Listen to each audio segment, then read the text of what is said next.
चलो फील्ड की कंडीशंस आपकी हो गई थी बेटा, स्टार्ट करना था इलेक्ट्रिक पोटेंशियल। ठीक, हाँ कल क्या लास्ट में बताया गया था? डायपोल्स तो नहीं बोला गया, अभी डायपोल्स कहाँ आया होगा बेटा? Electric field due to electric lines of force, तो इलेक्ट्रिक डायपोल्स बोल रहे थे, बातें नहीं। थोड़ा सा देख लीजिए बेटा, इलेक्ट्रिक लाइन्स ऑफ फोर्स, तब फिर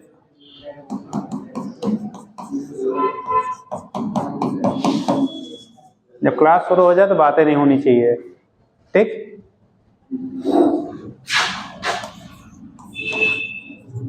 इलेक्ट्रिक लाइन्स ऑफ फोर्स, देखो बेटा जो इलेक्ट्रिक लाइन्स आपको पहले स्टार्ट हुआ था इलेक्ट्रिक फील्ड, तभी आपको बोला गया था जो इलेक्ट्रिक फील्ड आपका होता है।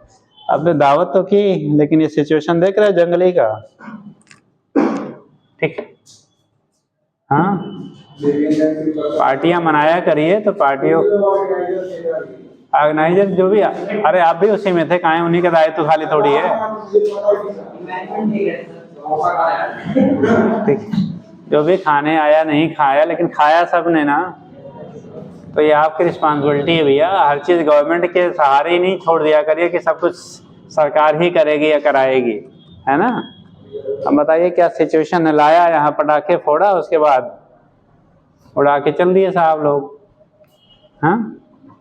अरे कुछ तो अपने, हाँ पहले के बच्चे जब जाया करते थे स्कूलों में, तो स्कूल में प्यून नहीं होते थे, अपने क्लासरूम को बच्चे खुद सफाई करते थे, ठीक? और ऐसा नहीं कि वो छोटे परिवार से बिलोंग करते थे इसलिए करते थे, चाहे वो राजा का बेटा होता था, चाहे जो क्या गरीब का, सबका वो होता था ड्यूटी, आज इनकी है, कल उनकी है, परसों उनकी है। और उसमें भी बहुत सारे बच्चे खुद एक्टिव होते थे, नहीं हम ही कर लेंगे, ठीक? और नैतिकता ऐसी बिगड़ रही है कि वहीं पे खा के कल यहाँ पे क्या बेंच पे छोड़ के केक चले गए थे लोग, है ना? हाँ बेटा, झाड़ू ऑफिस में है बेटा, अरे ऑफिस में है यार, अभी मैं दिलाऊं? छिपा नहीं दिया, रखा हुआ है। चलिए बात ये नहीं, लेकिन जनरल चीजें जो थी कम से कम, जो ये सब है तो ये तो यहाँ से हटा सकते थे आप लोग, झाड़ू तो लगा लेंगे वो जब भी, क्योंकि गवर्नमेंट जो एम्प्लॉय हो जाता है वो सबसे बड़ी प्रॉब्लम हमारे हिंदुस्तान की यही है। जब तक वो 5,000 की नौकरी करता है तब तक वो सुबह 8 बजे ड्यूटी रहेगी, 7:30 पहुंचेगा, 2 बजे छुट्टी होगी तो 3 बजे जाएगा। और जब वो 50,000, 60,000, 80,000 पाने लगता है तब फिर उसको क्या बाप का समझ लेता है। प्राइवेटाइजेशन क्यों हो रही है, मेन कारण यही है, ठीक? अब देखो, आप जिस डिग्री कॉलेज में पढ़ रहे हो, यहाँ का कोई भी प्रोफेसर जो नए अपॉइंटमेंट है उनके तो छोड़ दो, उनको भी 1 लाख के नियर अबाउट सैलरी मिलती है, और जो पुराने हैं वो लगभग 2 लाख, 2.25 लाख पे रिटायरमेंट होता है। और 3 लेक्चर केवल क्या यूनिवर्सिटी में अलाटेड होती है एक प्रोफेसर को डेली के लिए, ओनली 3 लेक्चर्स, ठीक? और 3 लेक्चर भी साहब नहीं पढ़ाते हैं, और तब कहेंगे हमारे बच्चों को नौकरी नहीं मिलेगी। अरे भाई हम अपने कर्तव्य करेंगे तभी तो हमारे बच्चे को मिलेगी। सरकार जान रही है कि आप 2 लाख रुपया लेके और 3 घंटा नहीं पढ़ा रहे हो, तो आगे को गवर्नमेंट एम्प्लॉय काहे बनाएगी?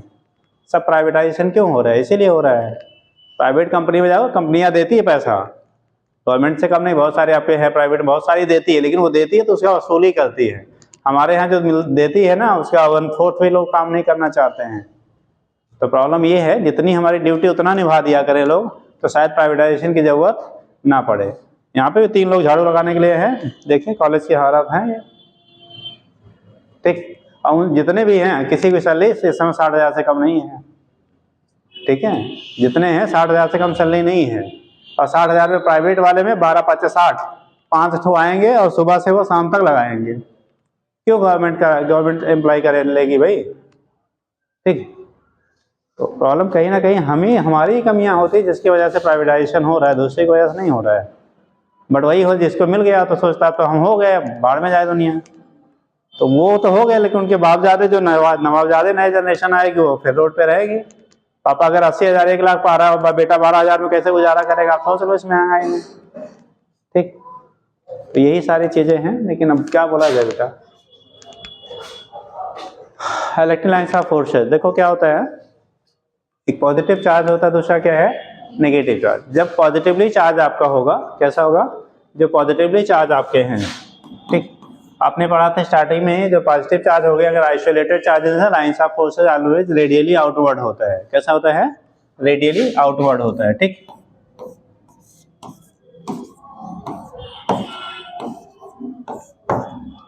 और पहले लेक्चर में आप लोग बेटा टाइमली आ जाया करिए। ठीक, सो के जगते हो जैसे लगता है डॉक्टर इतने आसानी से नहीं बनते हैं, इंजीनियर इतने आसानी से नहीं बनते हैं। ठीक है कि 2 दिन पढ़ लिया, हफ्ता भर गायब हैं, फिर आ गए, फिर गायब हैं। अगर बनना है तो कुछ कुर्बानियाँ देनी पड़ती हैं। ठीक, इसलिए समय से पहुंचा करिए। किसी दिन कभी आपको इमरजेंसी में लेट हो गया, कोई कारण है तो बात अलग की है, उसको हैबिट में मत लाइए। मतलब साहब कोई टीचर आ गए हैं तो आपके लिए ये हुआ कि बीच में इधर 15 दिन सालों की छुट्टी है तो 2 लेक्चर के बजाय 3 लेक्चर मैनेज करवाया गया कि कम से कम कंटिन्यू चलता रहेगा, कोई सिलेबस खिंच जाएगा पहले तो आप लोग पता लगा आओगे 12:30 बजे बोला जाएगा तो 1 बजे पहुंचोगे, वो 4 लोग पहुंचे हैं, 10 लोग गायब हैं। ठीक, इस तरह से सिस्टम नहीं चलता है जी। और नहीं तो फिर कहिए वही 2 ही चले, क्या करना है ना। तो अगर आपको टाइम मिल रहा है, क्योंकि लास्ट में होता है कि अभी सिलेबस बहुत सारी चीज़ें हैं, टाइम बचेगा तो फिर आपको रिवाइज हो जाएगा। ठीक, लेकिन आप अपना ही भला नहीं चाहते तो फिर कोई दूसरा कितना करेगा। चलिए देखिए, अगर निगेटिवली चार्जेस हैं बेटा तो lines of forces radially inward आपका होगा। ठीक, कैसा होगा? इनवर्ड होगा। जब पॉजिटिव था तो आउटवर्ड और नेगेटिव हुआ तो इनवर्ड हो गया। ठीक, ये हमेशा नॉर्मली होती है, नॉर्मल होता है। ठीक, तो उस केस में ये पॉजिटिव नेगेटिव, अगर पॉजिटिव नेगेटिव आइसोलेटेड था तो इस तरह से दिखाते हैं। अगर क्लोजर पॉइंट पे रखा गया है तो आपने पढ़ा था पॉजिटिव से क्या होती हैं, लाइंस ऑफ फोर्सेस इमिट होंगी और नेगेटिव पे जाके क्या होता है, एंड होता है। यहाँ पे नेगेटिव पे जाके क्या होगा, एंड होगा। और कभी भी लाइंस ऑफ फोर्सेस एक दूसरे को इंटरसेक्ट नहीं करती हैं, कभी भी लाइंस ऑफ फोर्सेस एक दूसरे को बेटा इंटरसेक्ट नहीं करती हैं। ठीक, तो ये कंडीशन होता था अगर 2 चार्जेस है एक दूसरे के नियरर पॉइंट पर रखे गए हैं तो ये तो बेसिक चीज़ है, आप पहले सब कुछ जान रहे हैं। दूसरी जो अपने लेवल पे बनता है बेटा, लाइंस ऑफ फोर्सेस के बेस पे यूनिफॉर्म और नॉन यूनिफॉर्म को हम लोग बात करते हैं।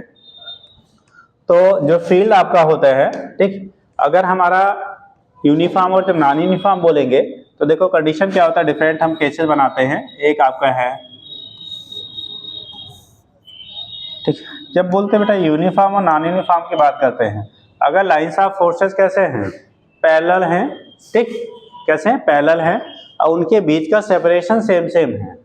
पैरेलल हों और बीच के सेपरेशन कैसे हैं, सेम सेम है, तो इसे कहते हैं uniform in magnitude and direction both. को बराबर कर देते हैं, uniform in magnitude and direction both.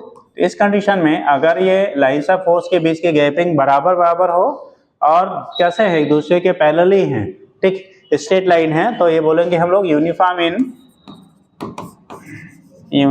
इन किसमें, मैग्नीट्यूड। बेटा मैग्नीट्यूड जो होता है इनके बीच के सेपरेशन के बेस पर हम डिसाइड करते हैं। ठीक, और डायरेक्शन तो ऑलरेडी दिखाई दे रहा है, एंड डायरेक्शन बोथ। तो ये हो गया uniform in magnitude and direction both. यहाँ पे यूनिफॉर्म और क्या, मैग्नीट्यूड डायरेक्शन दोनों आपके सेम सेम है। दूसरा कंडीशन बनता है, अगर हमने क्या किया यहाँ पे, सॉरी,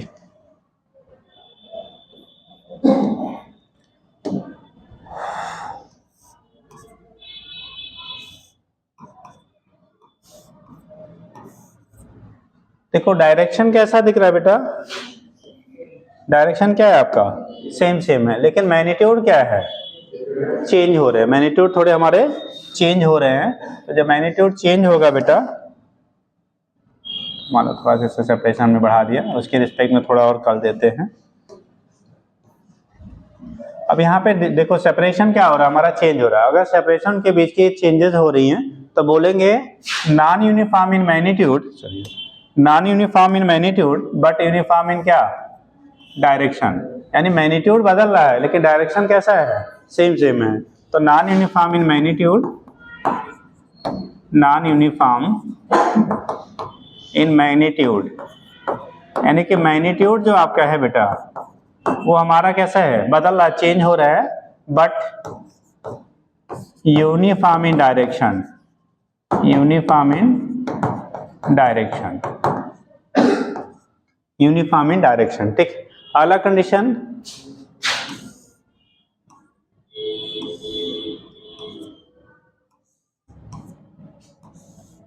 ये किस चीज को इंडिकेट करेगा? ये लाइंस ऑफ फोर्सेस किस चीज को इंडिकेट करेंगे? सेपरेशन सेम सेम मानिएगा, थोड़ा बहुत हो सकता है बनाते समय गैपिंग है, बट ये है सेम सेम है, ठीक। हाँ जी, मैग्नीट्यूड और डायरेक्शन आर बोथ। आपकी बात देखो, सेपरेशन सेम सेम लिया है, उनके बीच की गैपिंग सेम सेम है, लेकिन पॉइंट टू पॉइंट डायरेक्शन क्या होगा, बदलेगा। याद रखेंगे, जो डायरेक्शन होता है किसी भी पॉइंट पे, वो इलेक्टेड, अगर हम लोग क्या टेंजेंट ड्रा करते हैं, क्या ड्रा करते हैं, टेंजेंट ड्रा करते हैं, तो किसी भी पॉइंट पे जो इलेक्ट्रिक लाइंस ऑफ फोर्सेज है, उस पे जो टेंजेंट आप ड्रा करोगे, वो उस पॉइंट पे डायरेक्शन को इंडिकेट करता है। जैसे अगर हम लोग डायरेक्शन की बात करें बेटा, मान लो डायरेक्शन ले रहे हैं, अब इस पॉइंट पे आप डायरेक्शन लेंगे तो यहाँ पे टेंजेंट ड्रा कर दो, इस पॉइंट पे डायरेक्शन लेंगे तो यहाँ पे आप टेंजेंट ड्रा करिए। तो देखो पॉइंट टू पॉइंट डायरेक्शन हमारा क्या हो रहा है, चेंज हो रहा है। डायरेक्शन जो आपका फील्ड क्या हो रहा है आपका, चेंज हो रहा है। लेकिन जो सेपरेशन दिख रहा है वो हमारा देखो इक्वल इक्वल दिख रहा है। सेपरेशन कैसे हैं, सेम सेम है, और सेम सेपरेशन का मतलब मैग्नीट्यूड हो गया same, direction point two time क्या हो रहा है आपका, चेंज हो रहा है। तो हम लोग कहते हैं uniform in magnitude but not in direction. Uniform in magnitude but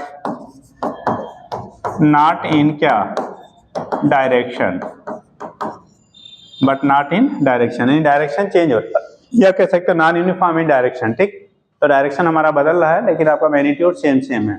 तीसरी कंडीशन, नेक्स्ट कंडीशन हम लोग लेते हैं बेटा,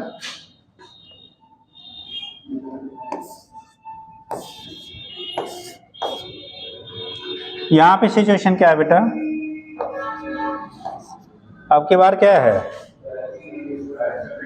direction and magnitude both are changes, ठीक। यानी कि यहीं पे आगे लिख देते हैं इसके लिए, नॉन यूनिफॉर्म, किसमें, non uniform in magnitude and direction both,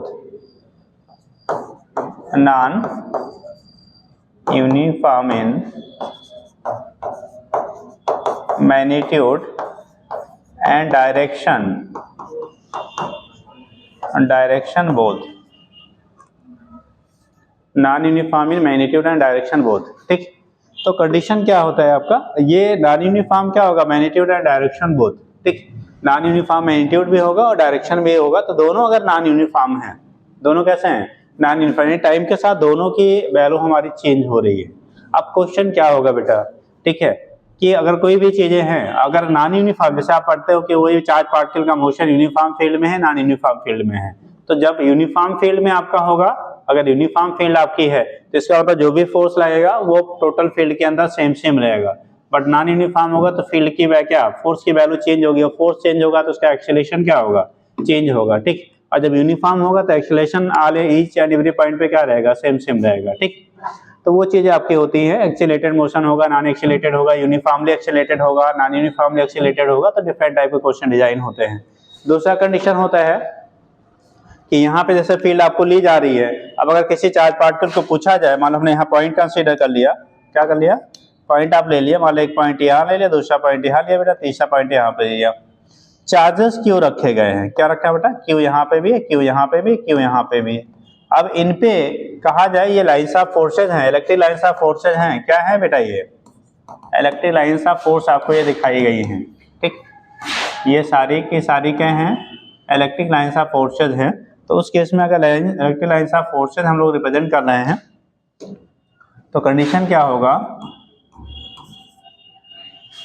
यहाँ पे जो आपको चार्ज है, क्यू चार्ज है, पॉजिटिव चार्ज है, याद रखेंगे इलेक्ट्रिक फील्ड के अंदर जो पॉजिटिवली चार्ज पार्टिकल होते हैं, फोर्स फील्ड की डायरेक्शन में रहेगा, नेगेटिवली चार्ज पार्टिकल होगा तो फोर्स फील्ड के अपोजिट डायरेक्शन लगता है, अभी आगे आएगा एप्लीकेशन में।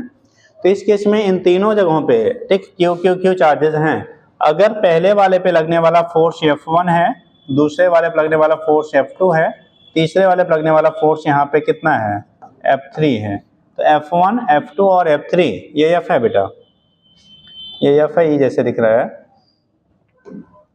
ये हमारा यहाँ पे क्या था, F2 था, और ये आपका F3 फोर्स लग रहा है। F1, F2, F3, इन तीनों में किसके मैग्नीट्यूड की वैल्यू ज्यादा होगी, किसकी कम होगी, या तीनों बराबर होंगे, हाँ बेटा, F1 की सबसे, और लोग देखो जो इलेक्ट्रिक फील्ड इंटेंसिटी होती है ना, इलेक्ट्रिक फील्ड इंटेंसिटी होती है वो उनके लाइंस के बीच के सेपरेशन के बेस पे डिसाइड करते हैं। जहाँ लाइंस के बीच का सेपरेशन कम होगा फील्ड इंटेंसिटी वहाँ ज़्यादा होगी, जहाँ पे सेपरेशन ज़्यादा होगा वहाँ फील्ड इंटेंसिटी क्या होगी, कम होगी। और आपने पढ़ा होगा F = Q × E, किसी भी चार्ज पार्टिकल पर इलेक्ट्रिक फील्ड में लगने वाला जो फोर्स होता है F = कितना होता है आपका, Q × E के बराबर होता है। अब चार्ज यहाँ पे हम लोगों ने सेम लिया, चार्ज की वैल्यू क्या लिया आपने, सारे इक्वल है, चार्जेस की वैल्यू आपकी क्या है, सेम है। जो आपका फील्ड है, चार्ज की वैल्यू जब सेम हो गया, फील्ड की वैल्यू हमारी अगर नॉन यूनिफॉर्म है तो हम लोग फील्ड की डायरेक्शन में जा रहे हैं, उनके बीच का सेपरेशन देखो बढ़ रहा है, दैट मीन्स फील्ड इंटेंसिटी घट रही है। फील्ड की इंटेंसिटी क्या कर रही है, घट रही है। अगर फील्ड इंटेंसिटी बेटा घटेगा, फील्ड की इंटेंसिटी क्या करेगी आपकी, डिक्रीज करेगी, तो इसका मतलब फोर्स की वैल्यू क्या होगा, कम होगा। ठीक, फोर्स की वैल्यू क्या होगा, रात भर पार्टी है, हाँ अरे भैया कुछ है ना। ठीक, तो उस केस में क्या होता है, मुंह धुलाइए, देखिए पानी वानी किसी बॉटल में हो ले लीजिए, ठीक है, नहीं तो पानी पी के आइए, ऐसे बैठने से क्या फायदा है। ठीक, तो कंडीशन क्या होगा, यानी फोर्सेज जो आपके होंगे यहाँ पे जब देखोगे बेटा, तो फोर्स की वैल्यू F1, इस केस में F1 ग्रेटर देन कितना, F2 ग्रेटर देन F3। क्योंकि इलेक्ट्रिक फील्ड आपका नॉन यूनिफॉर्म है, जब सेपरेशन कम होगा जहाँ पे, वहाँ पे फील्ड इंटेंसिटी सबसे ज्यादा, यहाँ उससे कम, और यहाँ क्या हो जाएगा, सबसे कम हो जाएगा। तो फील्ड की इंटेंसिटी जब कम हो गई बेटा, चूंकि F = Q × E होता है, F = कितना होता है, तो जहाँ E की वैल्यू कम, Q तो सब जगह सेम लिया, जहाँ E की वैल्यू कम होगी वहाँ पे फोर्स की वैल्यू क्या होगी, कम होगी। यानी कि सबसे ज्यादा जो फोर्स आपका डेवलप लगेगा जब इस पॉइंट A पे होगा। अगर हमने इसको पॉइंट दिखा देते हैं, सपोज इस समय पॉइंट A है, इस पॉइंट पे हमने ले लिया B है, और ये पॉइंट हमने ले लिया क्या है, C है। तो A पॉइंट पे जो फोर्स है तो उस केस में सबसे ज्यादा, B पे उससे कम, और C पे सबसे कम हो जाएगा। ठीक, तो इसी को हम लोग कहते हैं लाइंस ऑफ फोर्सेस बेटा। लाइंस ऑफ फोर्स जो होता है वो किसी पॉइंट पे इंटेंसिटी और उसके डायरेक्शन को इंडिकेट करेगा, magnitude of the field and क्या, डायरेक्शन ऑफ द फील्ड। ठीक, तो एक लाइन लिख के बाकी ऐसे डिजाइन कर लीजिए। देखिए, electric lines of forces, electric lines of forces, electric lines of forces represent the, electric lines of forces represents the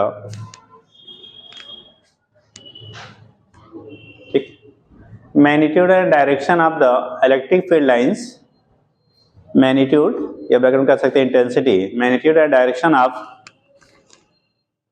magnitude and direction of electric lines of forces, magnitude and direction of electric lines of forces,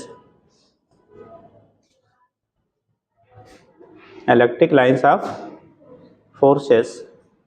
ठीक, magnitude and direction of क्या, electric lines of forces, क्या, कहाँ पे, in given region या given point, at given point कर दो, eight given point,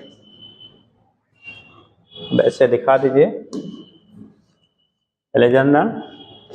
ठीक, और दूसरी चीज होता है, किसी भी अगर टेस्ट चार्ज को हम लोग किसी पॉइंट पे रखते हैं फील्ड में, तो जो चार्ज पार्टिकल यानी test charge particle positive nature का लेते हैं, उसके डायरेक्शन, मोशन का डायरेक्शन होता है, वो उस पॉइंट पे फील्ड को डायरेक्शन को इंडिकेट करता है, क्योंकि वो उसी डायरेक्शन में मूव करना चाहेगा जिधर उधर क्या फोर्स लगेगा, और फोर्स बेटा उसी डायरेक्शन में लगेगा जिस डायरेक्शन में उस पॉइंट पे फील्ड की वैल्यू होगी। ठीक, तो इंडिकेट कर लीजिए, ऐसे बना लीजिए।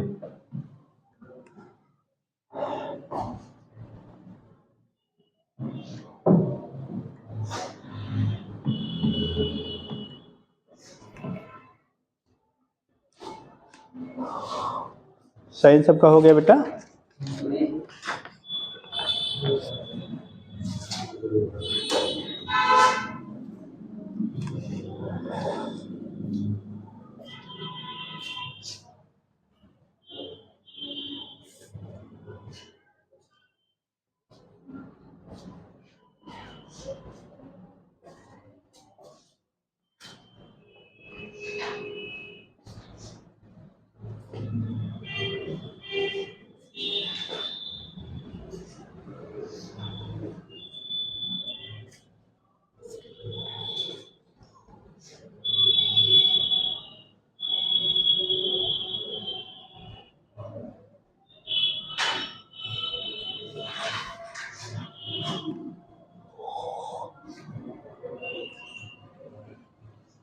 हो गया।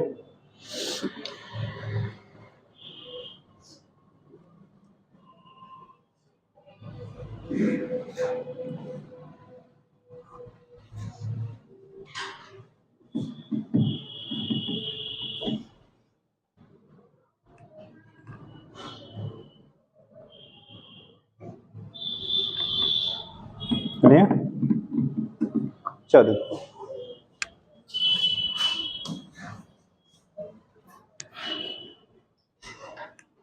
जल्दी करिए।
बन गया बेटा, जल्दी करो।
चलिए देखिए, हुआ, जल्दी करो भाई।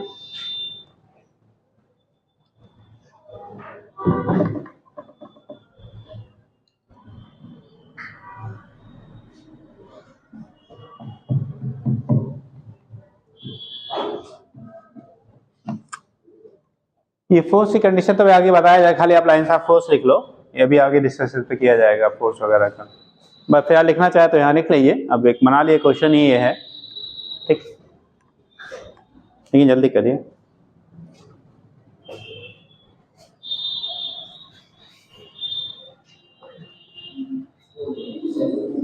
हो गया,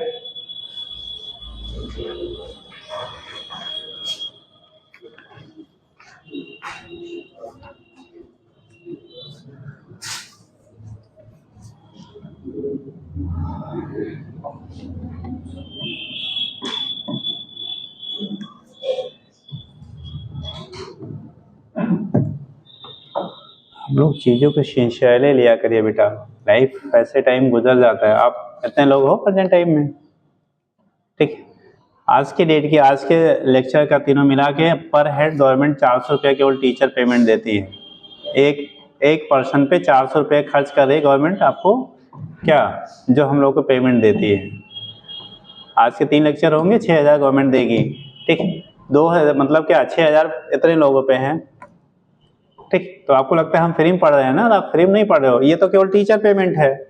बिल्डिंग का, इंफ्रास्ट्रक्चर का, जो क्या ऑफिस में आपके हैं कोऑर्डिनेटर सर हैं, बाकी और एम्प्लॉय दो रहते हैं, ठीक। तो मिला जुला के आपका केवल आपके बैच का पर डे का जो इन्वेस्टमेंट होता है 10,000 होता है। ठीक, आपको तो लगता है ना कि हम ऐसे ही पढ़ रहे हैं, आप पे 10,000 गवर्नमेंट क्या पर डे खर्च कर रही है। ठीक, ऐसे बगल वाले बैच पे, ऐसे ही इधर वाले बैच पे। ठीक, 5 लाख रुपया गवर्नमेंट हर महीने आपकी बस्ती और क्या नाम है हरिया मिला के वो केवल पेमेंट देती है। ठीक, तो ऐसे ही नहीं है कि मतलब गवर्नमेंट ऐसे ही आपको पढ़वा रही है, तो आप लोग इतना लाइटली नहीं लेंगे। अगर सरकार कोई आपको सुविधाएं दे रही है फ्री ऑफ कास्ट तो उसको पॉजिटिवली लीजिए। ठीक है, ऐसा नहीं कि हम लोग आके यहाँ पे बक रहे हैं, फ्री नहीं है, अपना क्लास छोड़ते तब आते हैं यहाँ पे और ठीक है उसके बाद फिर जाके फिर क्लास लेना रहता है। ठीक, तो जो भी आपको आते पढ़ाने ऐसे नहीं आ जाते कि सर जी फ्री हैं चलिए आके जाके आपको पढ़ा दे रहे हैं। ठीक है, 3 बार उसमें डीएम साहब ने पर्सनली कॉल कराया था तब मैंने ज्वाइन किया था। स्टार्टिंग में 2 बार मैंने मना कर दिया था कि सर टाइम नहीं है। ठीक, उस समय आशुतोष रंजन जी थे, उस समय डीएम जब स्टार्ट हुआ था 2020 में। ठीक, उन्होंने पर्सनली, उससे पहले हम लोग की मीटिंग हुई थी कोचिंग को लेके, तो वो पर्सनली थोड़ा सा उसी में जानने लगे थे, तो पर्सनली उन्होंने फ़ोन करवाया था कि सर जो है किसी तरह से टाइम मैनेज करके ज्वाइन कर लीजिए। ठीक, तो आप ऐसा नहीं कि आगे हम लोग तो ऐसे फ्री में घूमते हैं और आगे आपको पढ़ा दे रहे हैं।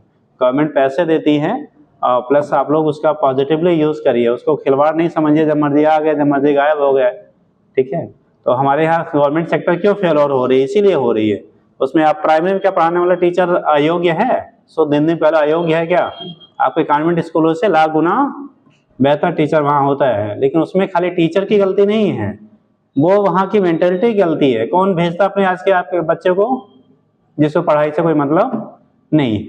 ठीक, पहले उसी स्कूल में हम लोगों ने बेसिक क्लास से 5 तक प्राइमरी स्कूल में ही पढ़ा हुआ है। आज के जितने अधिकारी आपको मार्केट में दिख रहे हैं वो सारे के सारे कॉन्वेंट वाले नहीं हैं, सब प्राइमरी में पढ़ के ही हुए हैं, गवर्नमेंट सेक्टर में ही पढ़ के हुए हैं। आप बताओ सब लोग क्या अभी लोअर क्लासेज में हम प्राइवेट को प्रेफर करते हैं, और जब हमें मेडिकल कॉलेज इंजीनियरिंग कॉलेज में जाना होगा तो हम गवर्नमेंट ढूंढते हैं। क्यों ढूंढते हैं? ठीक, तो इसलिए आप लोग उस एज में हो, अब उस प्राइमरी वाले लेवल में नहीं हो, अपनी यहाँ थोड़ी सी रिस्पॉन्सिबिलिटी समझिए। ठीक है, चलिए फिलहाल आगे लिखिए, नेक्स्ट हेडिंग करो, motion of charge particles, motion of charge particles in electric field, motion of charge particles in electric field, motion of charge particles in electric field.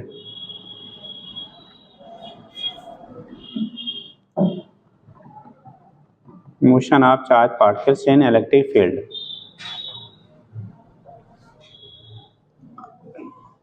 इसका ए पॉइंट करिएगा, अगर जो चार्ज पार्टिकल है बेटा कैसे है, जो चार्ज पार्टिकल आपके है वो रेस्ट में हो।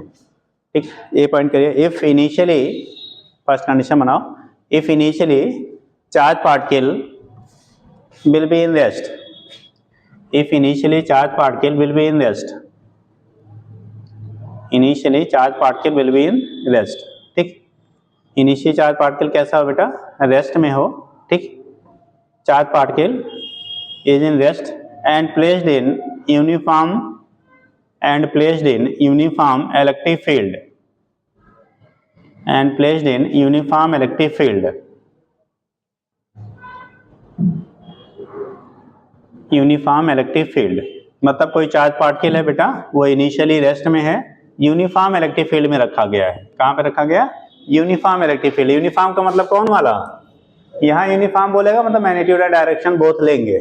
ठीक, तो जब नॉर्मल वे में यूनिफॉर्म बोलेंगे तो बोथ मैग्नीट्यूड एंड डायरेक्शन ही लेंगे। अगर वो दिया गया स्पेशल कंडीशन तब आप इनको हम जैसा भी रहेगा वो कंसीडर आप करिएगा। ठीक, तो यहाँ पे क्या होता है,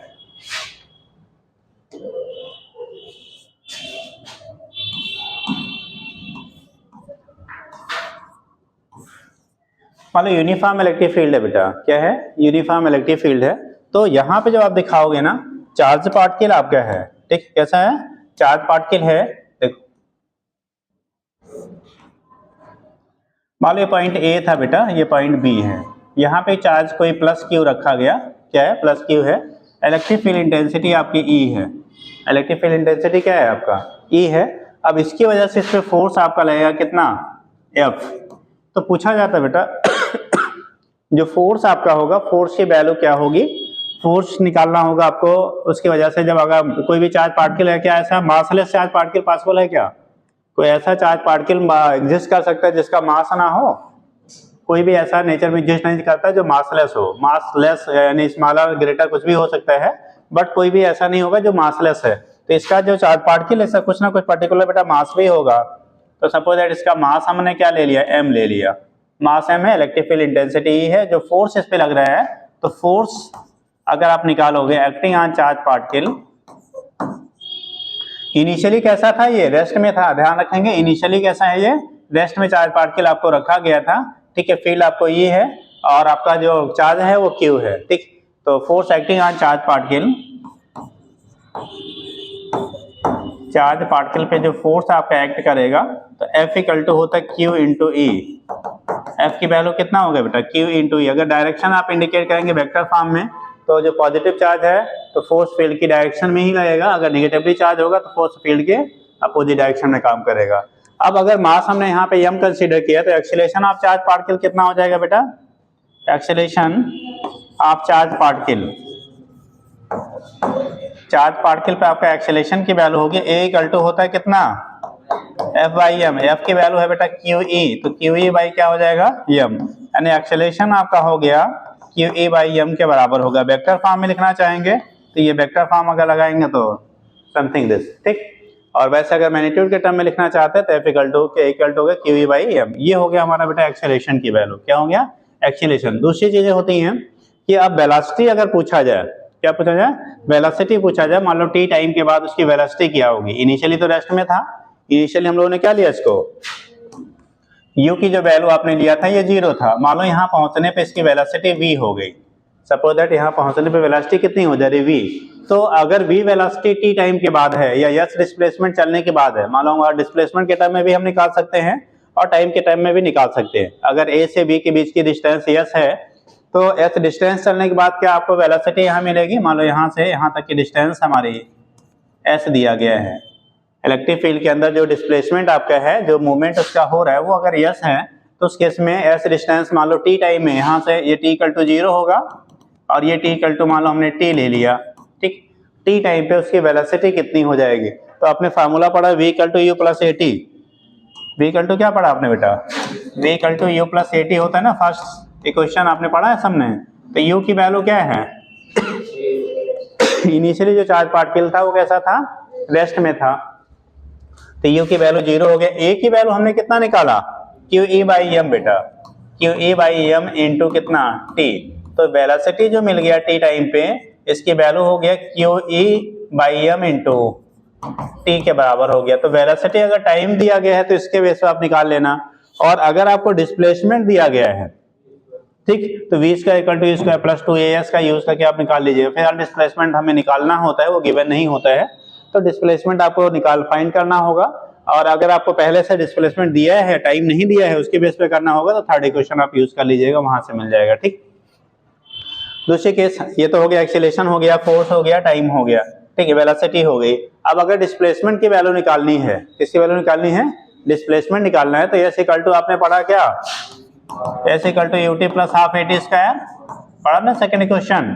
तो u की वैल्यू तो 0 था, तो ये फैक्टर आपका 0 हो गया बेटा, प्लस हाफ a की वैल्यू आई है कितना, QE बाई m इंटू कितना t स्क्वायर, यानी कि डिस्प्लेसमेंट जो आपका होगा half QE by m into T square के क्या हो गया, बराबर हो गया। तो एक तो रिलेशन हम लोग यहाँ से फाइंड कर लेते हैं, एक रिलेशन हमारा क्या होगा डिस्प्लेसमेंट के लिए, यहाँ से आप क्या फाइंड कर लेंगे। दूसरी चीज, एक चीज और, वेलोसिटी में एक रिलेशन और पढ़ लो, एक आध बार कभी पूछे बैक में पूछा गया है कि अगर आपको ए और बी पॉइंट के बीच में पोटेंशियल डिफरेंस दिया गया हो, क्या दिया गया हो, पोटेंशियल डिफरेंस की वैल्यू दी गई तो उस केस में हमारा वहां पे वेलोसिटी कितना होगा। हाँ, अगर पोटेंशियल डिफरेंस, जैसे एक तो आपने लिखा QE into t by m लिखा, अगर उसी को हमें मान लो ए और बी के बीच में पोटेंशियल डिफरेंस की वैल्यू v गिवन हो, तब क्या होगा,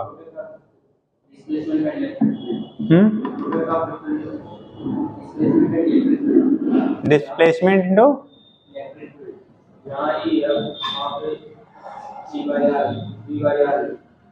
b बाई, हाँ, तो क्या आ जाएगा,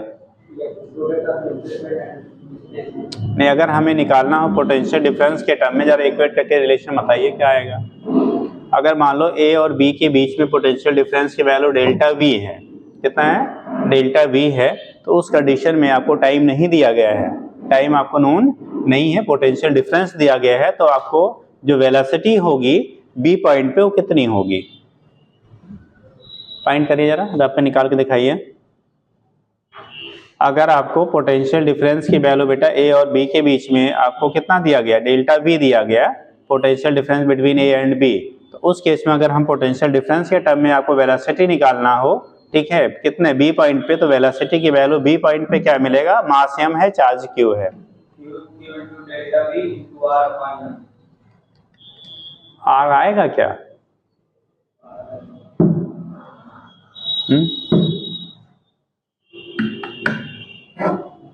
एक बार उस पर भी क्वेश्चन आपको पीछे पूछा गया है।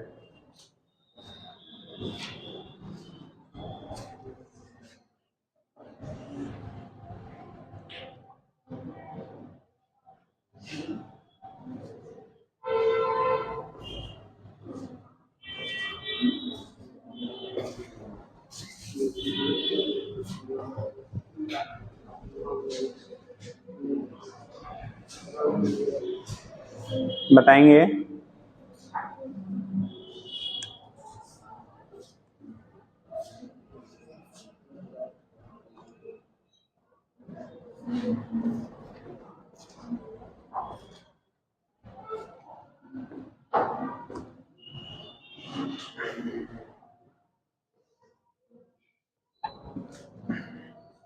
देखो भाई, अगर थोड़ा बहुत आपने पढ़ा होगा, कोई भी चार्ज को अगर डेल्टा वी पोटेंशियल डिफरेंस के क्रॉस पास आउट कराते हैं तो उस केस में वहां जो वर्क डन होता है W इक्वल टू होता है Q इंटू डेल्टा वी, जो उस पर वर्क डन होगा उसको डिस्प्लेस करने में Q इंटू कितना होगा, डेल्टा वी के बराबर होता है, ठीक। तो उस कंडीशन में क्या होगा, यहाँ पे अगर आपको वेलोसिटी निकालनी है, ठीक, क्या निकालनी है, वेलोसिटी निकालनी है, तो अगर इसी को हम लोग इक्वेट ही कर लें, यानी कि वर्क डन W जो होता है वो एनर्जी के बराबर, काइनेटिक एनर्जी के बराबर होगा, जो यहाँ से यहाँ तक इसको शिफ्ट करने में वर्क डन होगा वही उसके काइनेटिक एनर्जी के, फाइनल काइनेटिक एनर्जी के बराबर है, कह लो चेंज इन काइनेटिक एनर्जी के बराबर होगा। तो W की वैल्यू जो होगी वो KE फाइनल के बराबर हो जाएगा, और यही वैल्यू हमारा हाफ mv² होता है। काइनेटिक एनर्जी क्या, इनिशियल वैल्यू 0 है तो हाफ mv² होगा, और जो वर्क डन की वैल्यू होगा बेटा ये Q into delta v equal to कितना, हाफ mv²। तो यहाँ से v² करोगे, ये v वेलोसिटी है बेटा, v क्या है यहाँ पे, वेलोसिटी है, तो v² की वैल्यू करोगे तो 2q इंटू डेल्टा वी आएगा, अपान कितना, अरे ये cross multiply 2q into delta V upon कितना हो गया, m हो गया, तो v की वैल्यू निकालेंगे √2q into delta v by कितना, m के बराबर होता है। तो अगर हमें पोटेंशियल डिफरेंस दिया गया है, यहाँ पे डेल्टा वी क्या है बेटा, where delta V potential difference between point A and B, A और बी पॉइंट के बीच में पोटेंशियल डिफरेंस है, ठीक। तो अगर पोटेंशियल डिफरेंस की वैल्यू डेल्टा वी गिवन है तो उस केस में हम लोग इस टर्म में वेलोसिटी फाइंड कर सकते हैं, मतलब टाइम दिया गया होगा तो इसी क्वेश्चन का आप यूज कर लेना, अगर पोटेंशियल डिफरेंस दिया गया है तो इसी क्वेश्चन का यूज करके हम लोग निकाल लेते हैं वेलोसिटी, याद रहेगा। तो अब इतना नोट कर लो, तो फिर हम आगे बताएं। स्टेटमेंट भी लिखवा दें, अरे भाई वही फिर charge q is put inside the uniform electric field E and displaced through a distance s in time t, ठीक।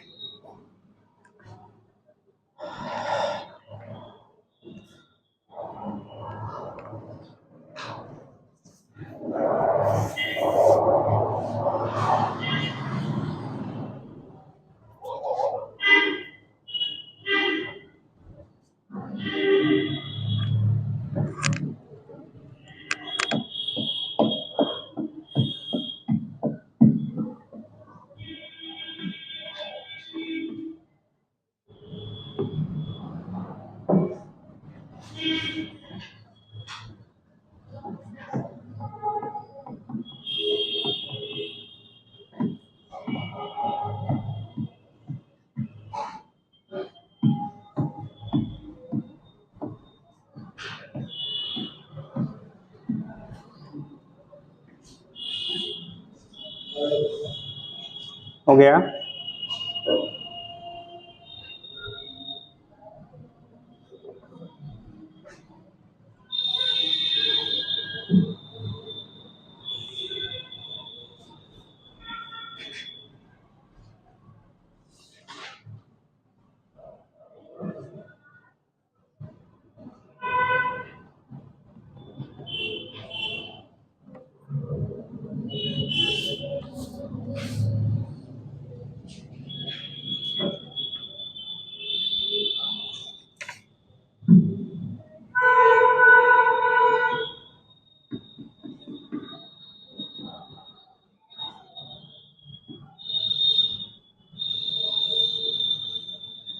इसमें अमर कौन है बेटा?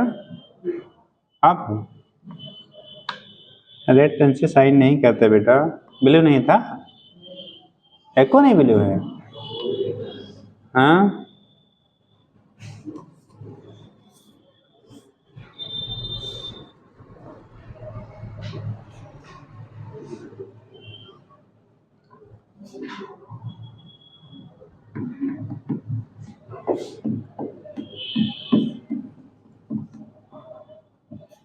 ये आपके सिग्नेचर वाली फाइल बनती है और कभी भी अधिकारी उसको चेक करता है। ठीक, ऐसा नहीं पन्ना है यहाँ से उठा के फिर फेंक दिया जाता है, ये फाइल अप होता है पूरा। ठीक, तो इसकी अपडेट यहाँ से सीएम ऑफिस तक जाती है। ठीक, हाँ बेटा, आप नहीं किए हो? हाँ, इतना बड़ा अपराध करती है बेटा। हाँ,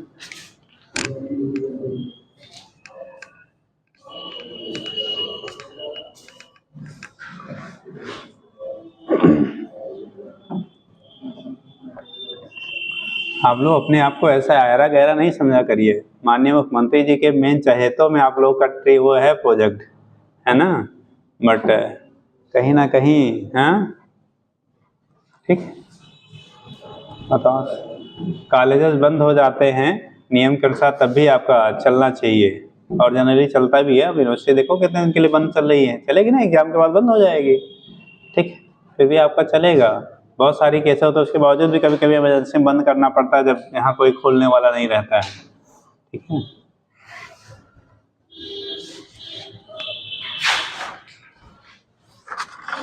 चलिए लिख लिया बेटा, वेलोसिटी निकल लिया। डिस्प्लेसमेंट क्या होगा आप वहां से फाइंड आउट कर लेते हैं। आगे आता टर्म बेटा मोमेंटम। अगर हम लोग मोमेंटम की वैल्यू निकालनी चाहिए, ठीक है, टी टाइम का उसका मोमेंटम क्या होगा, तो पी इक्वल टू क्या पढ़ते हैं, ठीक, momentum of charge particle at time T,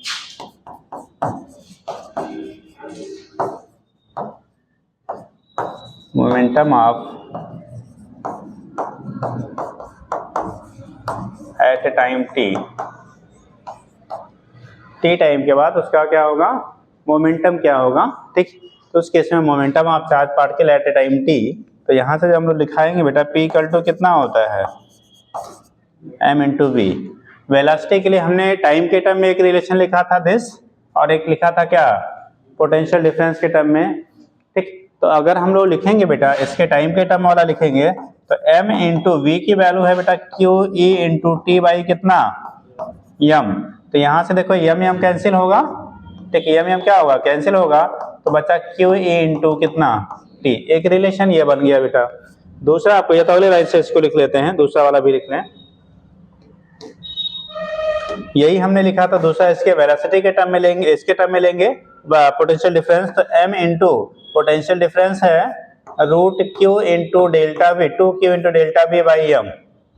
अगर इनको हम लोग सिंप्लीफाई करेंगे तो m को अंदर ले जाओगे तो m स्क्वायर होगा, एक m नीचे कैंसिल होगा, बचेगा बेटा m, तो यहाँ से बचेगा क्यू ई इंटू टी, तो p की वैल्यू हो गया q into E into T, एक रिलेशन हो गया। टाइम के टर्म में अगर आप निकालते हो तो टाइम गिवन है, और दूसरा है पोटेंशियल डिफरेंस गिवन है, इस m को अंदर ले जाओगे रूट के बेटा m स्क्वायर होगा, ऊपर नीचे कैंसिल होगा, तो 2q into M into delta B, तो under root 2q into M into कितना डेल्टा बी। तो ये कंडीशन आपका होता है, यहाँ से मोमेंटम की वैल्यू हम लोग फाइंड आउट कर लेते हैं। अब जैसा आपको वहाँ पे इंफॉर्मेशन दिया होगा उसके अकॉर्डिंग हम वैल्यू पुट करके निकाल लेते हैं। ठीक,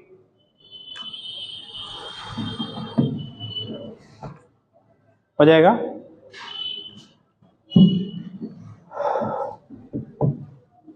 नोट कर लीजिए। तो ये कंडीशन हो गया चार्ज पार्टिकल की वेलोसिटी कैसी होगी, कितनी वेलोसिटी होगी, वहां से फाइंड करना निकल जाएगा। मोमेंटम निकालना है तो वहां से निकल जाएगा। काइनेटिक एनर्जी पूछी जाए बेटा तो हाँ आप mv² कर लीजिएगा। ठीक हो गया, जल्दी करो। बताओ ये क्लासरूम लग रहा है तुम लोगों को।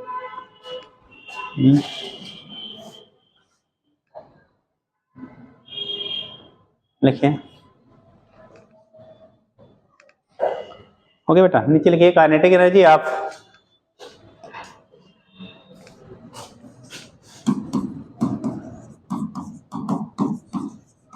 Kinetic energy of charge particle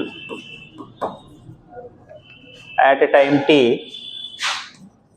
at a time क्या t या पॉइंट b, ऑन पॉइंट क्या b,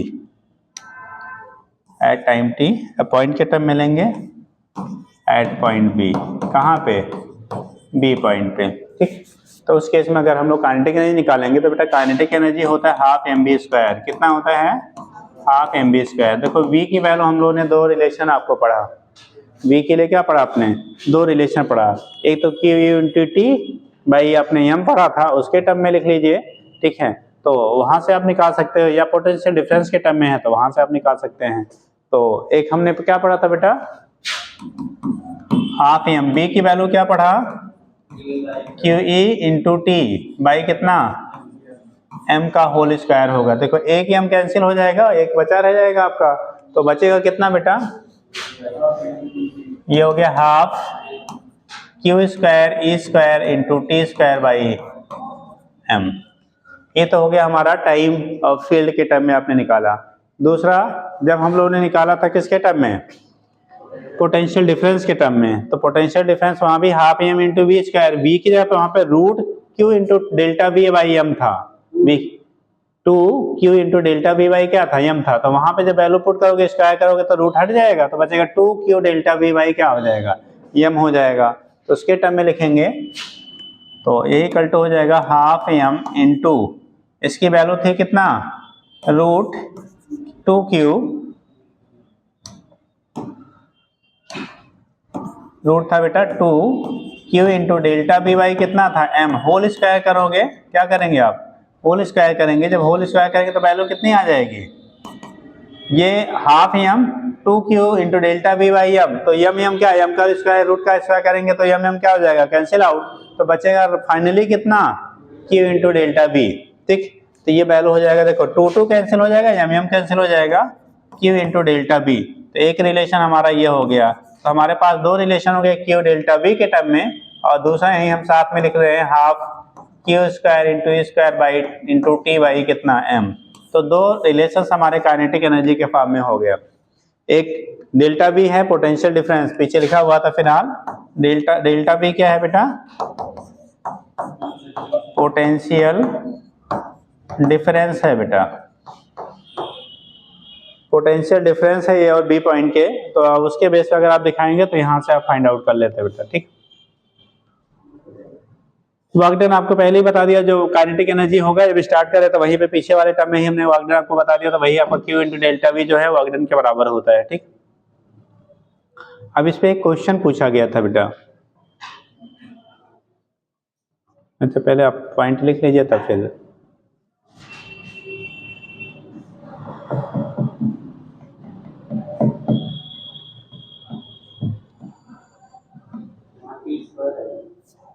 कहाँ बेटा छूट गया है,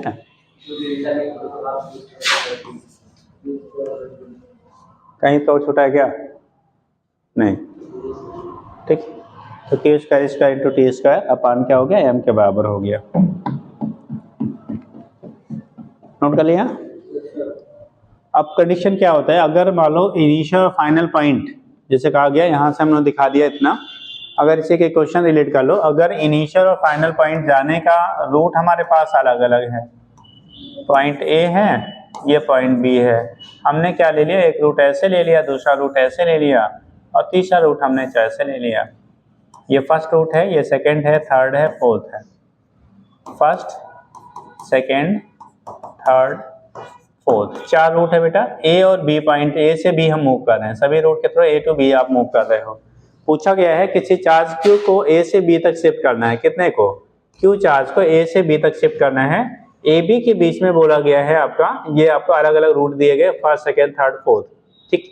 तो कहा क्या जा रहा है, अगर फर्स्ट रूट के थ्रू आपका वर्कडन जो है ये W1 है, सेकेंड रूट के थ्रू W2 है, थर्ड के थ्रू W3 है, फोर्थ के थ्रू W4 है, किस रूट के थ्रू आपको वक्र की वैल्यू वर्कडन जो होगा वो मैक्सिमम होगा?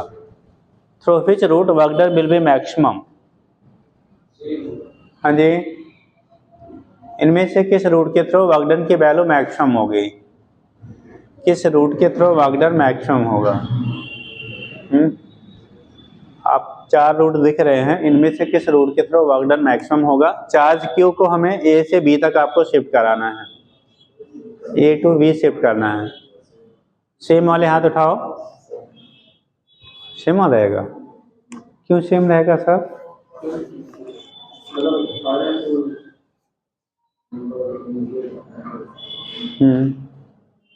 फाइनल और इनिशियल जी।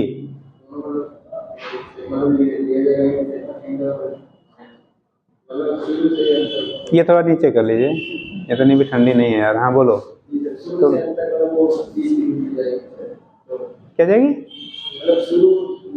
हाँ नहीं, सीधे नहीं, हम तो ऐसे ऐसे अलग रूट से जा रहे हैं यार। पहले रूट से सीधा गया, फिर टेढ़ा और टेढ़ा, फिर और टेढ़ा, ऐसे जा रहे हैं।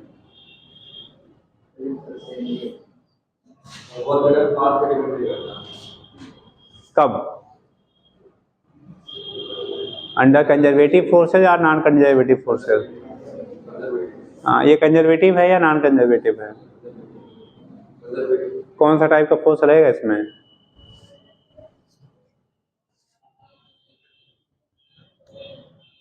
वर्कडन पाथ इंडिपेंडेंट होता है। अंडर कंजर्वेटिव, नॉन कंजर्वेटिव, आपने बोला कंजर्वेटिव, तो यहाँ फोर्स कैसे आप जान रहे कंजर्वेटिव वाला है? कौन कौन से फोर्सेस कंजर्वेटिव में आते हैं? हाँ हाँ, तो यहाँ कौन सा लग रहा है? इलेक्ट्रोस्टैटिक। बेटा जो वर्कडन होता है अंडर क्या, conservative forces are independent of path, वो पाथ पे डिपेंड नहीं करता है, ठीक।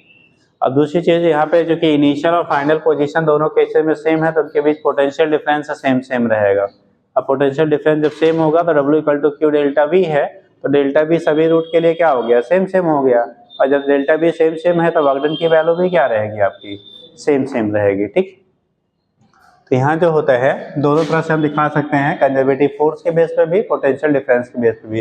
क्योंकि हम लोग पोटेंशियल डिफरेंस के बेस पर डिस्कस कर रहे हैं, तो यहाँ पे होगा since delta B through are routes are क्या, कैसा है? ये पढ़ लेते हो कि नहीं पढ़ पाते जी? कभी कभी छोटा हो जाता है यार। सिंस पोटेंशियल डिफरेंस थ्रू, जो नहीं पढ़ पाया करिए पूछ लिया करिए बेटा। ऑल रूट्स आर सेम, सभी रूट के थ्रू आपका पोटेंशियल डिफरेंस की वैल्यू क्या होगी, सेम होगी, ठीक है। तो डेल्टा V की वैल्यू जब सेम हो गई तो W बराबर होता क्या है, Q इंटू डेल्टा V, ठीक।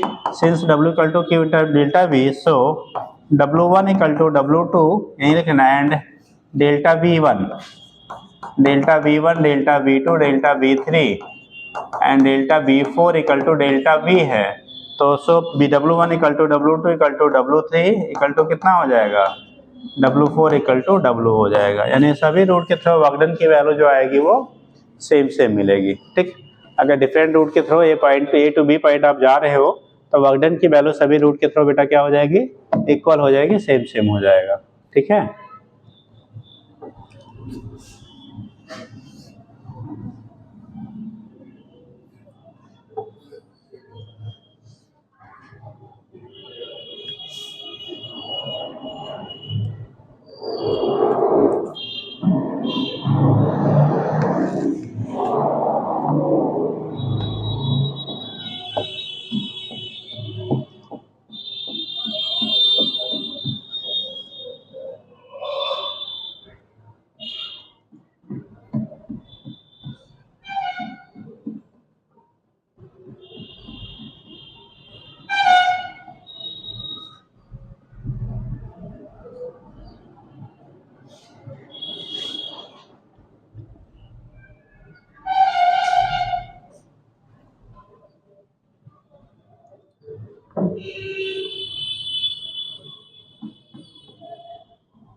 ओके बेटा, चलिए आगे लिखेंगे।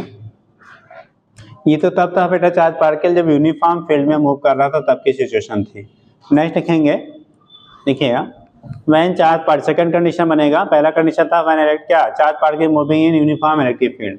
आपके पास चार्ज पार्टिकल अगर कैसा है, नॉन यूनिफॉर्म हो या यूनिफॉर्म में ही हो विथ वेलोसिटी हो, तो सेकंड केस करेंगे इनिशियल वेलोसिटी है, यूनिफॉर्म फील्ड में ही मूव कर रहा है, ठीक। तो लिखिए व्हेन चार्ज पार्टिकल, अगला कंडीशन लिखना बेटा, when charge particle इंटर्स, when charge particle इंटर्स with an initial velocity,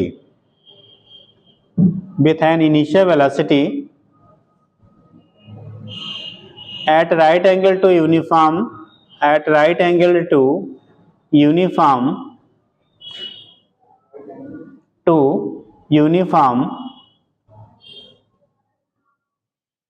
electric field, right angle to uniform electric field। तो यहाँ पे खाली हमें पूछा जाता है बेटा कि अगर आपको ऐसी सिचुएशन हो रही है तो वहाँ पे उसका मोशन जो आपका होगा, ठीक है, वो कैसा, पाथ कैसा होगा, पाथ को रिलेट करके क्वेश्चन डिजाइन होता है अगर नॉन यूनिफॉर्म में है, ठीक। तो उस केस में उसका पाथ कैसा होगा uniform, non uniform electric field में अगर आप चार्ज पार्टिकल को मूव कर रहे हो तो कितने लोग बताएंगे सर, अगर परपेंडिकुलरली जा रहा है, नॉर्मली इंटर कर रहा है इलेक्ट्रिक फील्ड के अंदर, इलेक्ट्रिक फील्ड में जा रहा है चार्ज पार्टिकल, तो जो पाथ फॉलो करेगा, ठीक है, वो कैसा होगा।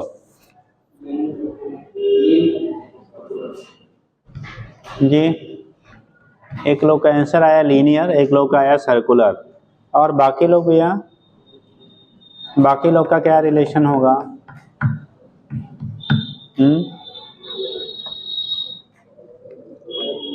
बाकी लोग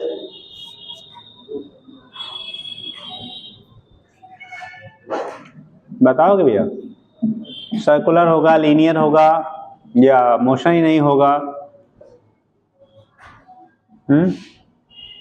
ऐसा होगा,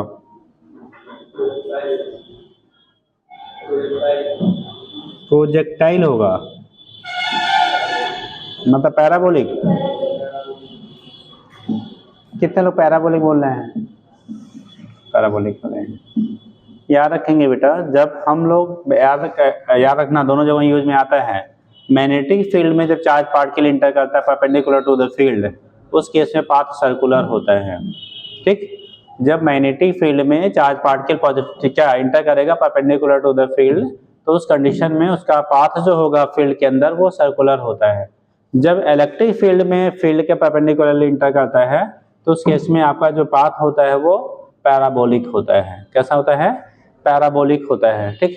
तो उस केस में आपका पैराबोलिक पाथ पे चार्ज पार्टिकल मूव करता है, क्योंकि यहाँ पे जो डिस्प्लेसमेंट है दोनों एक्सिस में इक्वल नहीं होता है। y proportional to x square आता है, मैथ में थोड़ा बहुत अगर ग्राफ पढ़ाया गया है, बहुत सारी चीजें उड़ा दी गई, अभी है कि नहीं जी? है। तो उस केस में क्या होता है, y proportional to x square, अगर दो क्वांटिटी एक दूसरे के क्या एक दूसरे के स्क्वायर के प्रोपोर्शनलिटी में है तो पाथ कैसा होता है? पैराबोलिक। और दोनों जब स्क्वायर में होते थे तो तब सर्कुलर होता था, ठीक। दोनों यानी पावर इक्वल है तो उस कंडीशन में आपकी बनती थी सर्कुलर, ठीक। तो वो केस आपका जो होता है, जब हम लोग दिखाते हैं कैसा उसका पाथ होगा, तो यहाँ पे जब इलेक्ट्रिक फील्ड में चार्ज पार्टिकल को इंटर कराते हैं परपेंडिकुलरली तो पाथ बेटा हमारा पैराबोलिक होता है, ठीक। अब रीजन क्या होगा देखो, तो क्या लिख लिया था बेटा, पॉइंट क्या लिखे हैं? एडिंग कर लिया, लिख लो, एक लाइन इसमें लिख लीजिए, when a charge particle enters, when a charge particle enters perpendicularly in an electric field, perpendicularly in an electric field, okay, it describes in an electric field, it describes ये parabolic path, describes ये parabolic path, उस condition में वो एक parabolic path को describe करेगा, तो describes ये पैराबोलिक पाथ। तो पाथ जो डिस्क्राइब्ड होगा बेटा वो पैराबोलिक होगा, इट डिस्क्राइब्स ये पैराबोलिक पाथ, ठीक। अब कैसे दिखाएंगे देखो,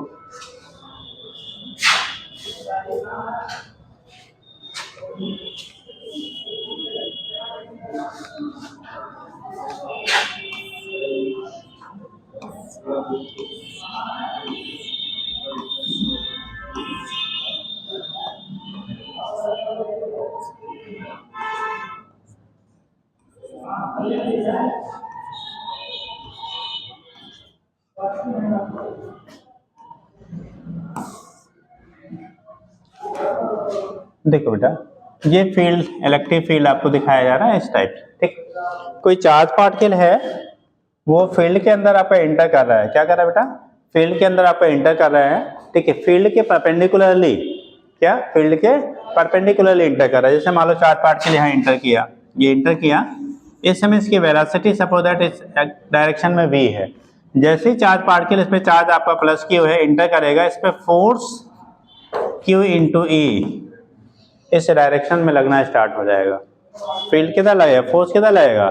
q इंटू e जो होगा वो क्या करेगा? आपका फील्ड के डायरेक्शन में लगेगा। चार्ज पार्टिकल पॉजिटिव नेचर का है तो फील्ड के डायरेक्शन में, अगर चार्ज पार्टिकल नेगेटिव नेचर का होता तो फील्ड के क्या लगेगा? वो अपोजिट डायरेक्शन में लगेगा, ठीक। लेकिन दोनों ही कंडीशन में फील्ड के वो क्या या तो डायरेक्शन में होगा या तो अपोजिट डायरेक्शन में होगा, ठीक।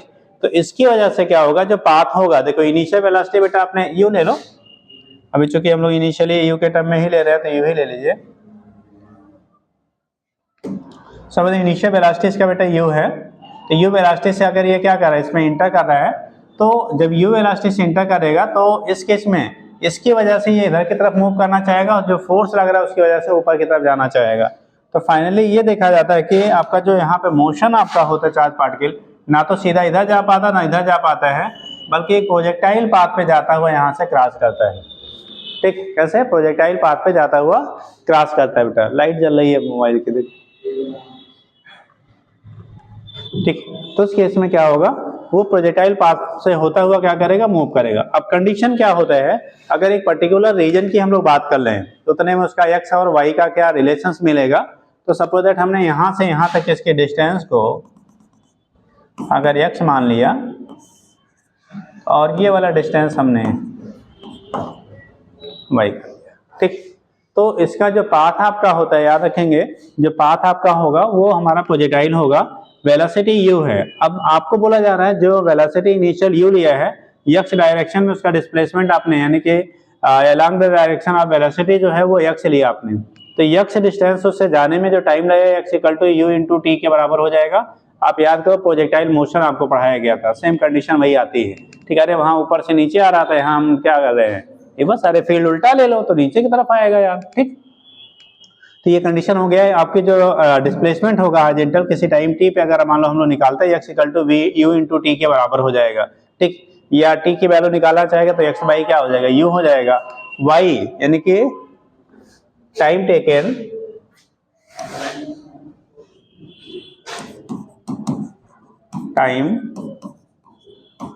बाई चार्ज पार्टिकल, बाई क्या? Charge particle in displacing distance x, in displacing distance x, distance x along direction of velocity, along direction of initial velocity, initial velocity। अच्छा ये बताओ कितने लोग बताएंगे बेटा, जो u है इनिशियल वेलोसिटी u लिया है, इसका x एक्सिस के अलोंग जो वेलोसिटी होगी वो टाइम के साथ चेंज होगा या नहीं? u का जो वैल्यू है अलोंग x एक्सिस वो चेंज होगा या नहीं चेंज होगा? x एक्सिस के अलोंग जो वेलोसिटी है उसकी वैल्यू चेंज होगी या नहीं चेंज होगी? ये क्या होगा? आगे आते बेटा, काहे पीछे बैठती है? आगे वाली सीट लेना चाहिए, तो लोग तो पीछे बैठता है। अरे कोई बात नहीं, हाँ। और लोग सेम रहेगी या चेंज होगी, क्या होगा? एक्स एक्सिस के अलोंग हमने पूछा है।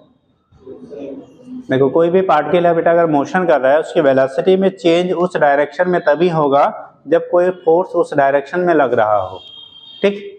कोई भी फोर्स अगर उस डायरेक्शन में काम करेगा, फोर्स उस डायरेक्शन में हो या उसके अपोजिट हो, किसी डायरेक्शन में अगर उस पर फोर्स लग रहा है, उसके अलांग हो या उसके अपोजिट डायरेक्शन में हो, तभी उस एक्सिस या उस लाइन के अलांग उसमें वेलोसिटी में चेंजेस होंगे। अगर उसके अलांग नहीं कोई फोर्स लग रहा है, अपोजिट हो चाहे सपोर्ट हो चाहे अपोज हो, तो उस कंडीशन में कभी भी उस एक्सिस के अलांग वेलोसिटी में कोई चेंजेस नहीं होंगे। अभी क्या हो रहा है देखो, हम लोग इधर की डायरेक्शन में क्या इस पे फोर्स किधर लगा, ऊपर की तरफ फील्ड की डायरेक्शन में। क्या इस वेलोसिटी की डायरेक्शन में आपका कोई फोर्स लग रहा है क्या? अगर फोर्स नहीं है यार तो क्या इस पे एक्सेलरेशन अलोंग एक्स एक्सिस लगेगा? नहीं लगेगा। और अलोंग एक्स एक्सिस नहीं लगेगा तो वेलोसिटी चेंज होगी क्या? तो अलोंग एक्स एक्सिस वेलोसिटी में कोई चेंजेस नहीं होंगे। आपको पूछा भाई due to no force act on the क्या चार्ज पार्ट के अलोंग एक्स एक्सिस। अब अलोंग चाहे वो पॉजिटिव एक्स हो चाहे नेगेटिव एक्स हो, किसी भी डायरेक्शन में आपका फोर्स नहीं लग रहा है, इसलिए उस डायरेक्शन में वेलोसिटी चेंज नहीं होगी बेटा। ठीक, तो हम लोगों ने फर्स्ट क्वेश्चन पढ़ा था s = ut + ½ at²। अगर एक्सेलरेशन नहीं है, फोर्स नहीं है तो एक्सेलरेशन नहीं होगा, एक्सेलरेशन नहीं होगा तो उसकी वेलोसिटी रिमेंस क्या रहेगी, कांस्टेंट। अब वेलोसिटी कांस्टेंट हुई तो x = u × t हो जाएगा। तो यहाँ पे जो डिस्प्लेसमेंट x ले रहे हैं तो x = कितना आएगा, ut के बराबर होगा। या आप कह सकते हो t बराबर निकालना चाहोगे तो x/, क्या हो जाएगा, एक क्वेश्चन हम बना सकते हैं। ठीक है, तो ये कंडीशन हमारा हो गया। और y के लिए क्या होगा, जो y एक्सिस में है, y डायरेक्शन में, वो आपका एक्सेलरेटेड मोशन होगा क्योंकि फोर्स हमारा y एक्सिस में लग रहा है। ठीक, तो वहां पे होगा since motion of charge particle in y axis is accelerated due to force acting on the charge particle. ठीक, तो जब लिखेंगे अलोंग y एक्सिस ऐसे लिखेंगे, since force will be act on charge particle along किसके, y एक्सिस। सो y की जो value आएगी, हम लोग जैसे क्या second question x = ut + ½ at² पढ़ा था, y = होगा क्या uit, इसकी वैल्यू होगी बेटा uit + ½ ay × t²। यहाँ पे ui की वैल्यू देखो, ux तो है, ये जो ux इसी को आप ux = u ले लो बेटा। ui की वैल्यू क्या है, इनिशियली y एक्सिस में कोई वेलोसिटी नहीं था इनिशियली, तो क्या x एक्सिस में जा रहा था चार्ज पार्टिकल, तो ui की वैल्यू कितनी हुई, 0 हो गई, प्लस ½ ay की वैल्यू निकालोगे तो फोर्स कितना है, QE, mass of charge particle का m लिया, तो यहाँ पे हो जाएगा बेटा QE बाई कितना, m × t की जगह पे रख दो बेटा x/u का होल स्क्वायर। थोड़ा सा आप सिंप्लीफाई करेंगे तो बनेगा बेटा देखो ½ जो क्वांटिटी हमारी कांस्टेंट है उसको एक साथ में ले लेते हैं, जो वेरिएबल है उसे एक साथ में ले लेते हैं, तो y की वैल्यू हो गया ½ Q चार्ज वही रहेगा, इलेक्ट्रिक फील्ड इंटेंसिटी E वही है, मास वही है, इनिशियल वेलोसिटी U की वैल्यू रिमेन सेम है। ठीक, तो यहाँ पे हम लोग ऐसे लिख लेते हैं QE/m × U, ये स्क्वायर में हो जाएगा, ये पूरा एक है इंटू कितना x²। ये फैक्टर हमारा कांस्टेंट है, ये पूरा फैक्टर हमारे पूरे जर्नी में क्या रहेगा, आपका कांस्टेंट रहेगा। चार्ज फिक्स है, फील्ड फिक्स है, यू की वैल्यू फिक्स है, मास की वैल्यू फिक्स है, ये कांस्टेंट फैक्टर हो गया। दैट इज हम लोग कह सकते हैं बेटा y प्रोपोर्शनल टू क्या, x²। y की वैल्यू जो हो गई x² के प्रोपोर्शन है। और ये किसको शो करता है, ये क्वेश्चन क्या है, this equation is similar to equation of parabola, hence path followed by the क्या particle in the electric field will be parabolic. ठीक, पाथ कैसा होगा उसका, पैराबोलिक। तो लिखेंगे सिंस, इसको बना लो क्वेश्चन सेकंड, यहीं पे लिख लेंगे since equation second is similar to equation of क्या parabola, hence path followed by charge particle, hence path followed by charge particle will be parabolic. कैसा हो जाएगा बेटा, पाथ जो फॉलो करेगा वो चार्ज पार्टिकल के द्वारा कैसा हो जाएगा, पैराबोलिक हो जाएगा। ठीक, यहाँ पे जो पाथ फॉलो होगा वो पैराबोलिक हो जाएगा। रीजन क्या है, क्योंकि ये y इक्वल टू एक्स इसको i proportional to x square को फॉलो कर रहा है, या इक्वेशन जो हमारा सेकंड है वो कैसा है, इक्वेशन ऑफ पैराबोला के सिमिलर है। ठीक, नोट कर लीजिए।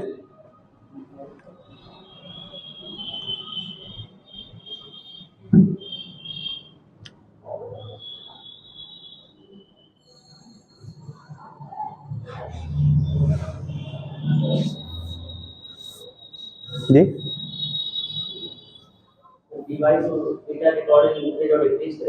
किसकी वैल्यू, y वेलोसिटी ना y एक्सिस में, नहीं हम अंडर ग्रेविटी नहीं बात कर रहे हैं बेटा, ना अंडर ग्रेविटी बात ही नहीं की जा रही है, ये तो फील्ड के अंदर बात कर रहे हैं।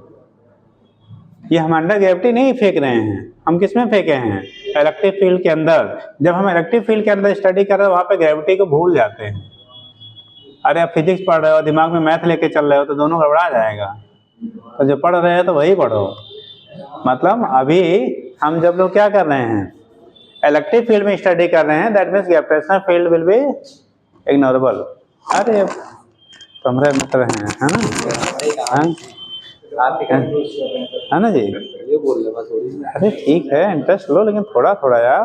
एडवांस क्या अप्रोच कर रहे हैं, नीट वाले मतलब वैसे नहीं एडवांस में, तब एडवांस में जब वहाँ पे कंसीडरेबल रहेगा कि gravitational field is also considered, तब वो बात आएगी। ठीक है, कौनो वांस हो तो बिना उसके क्या इंट्रोडक्शन के नहीं होता है ना। चलो देखो,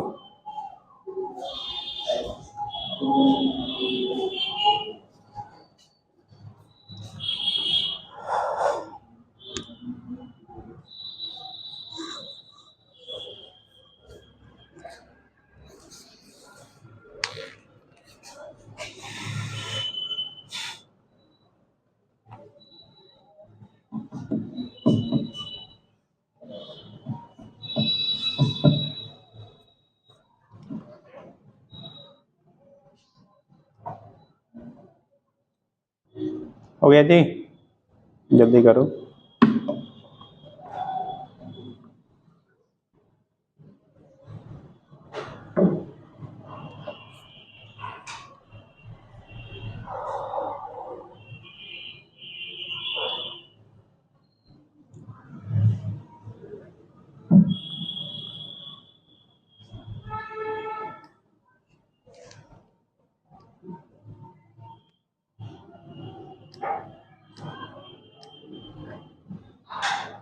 हो गया, चलिए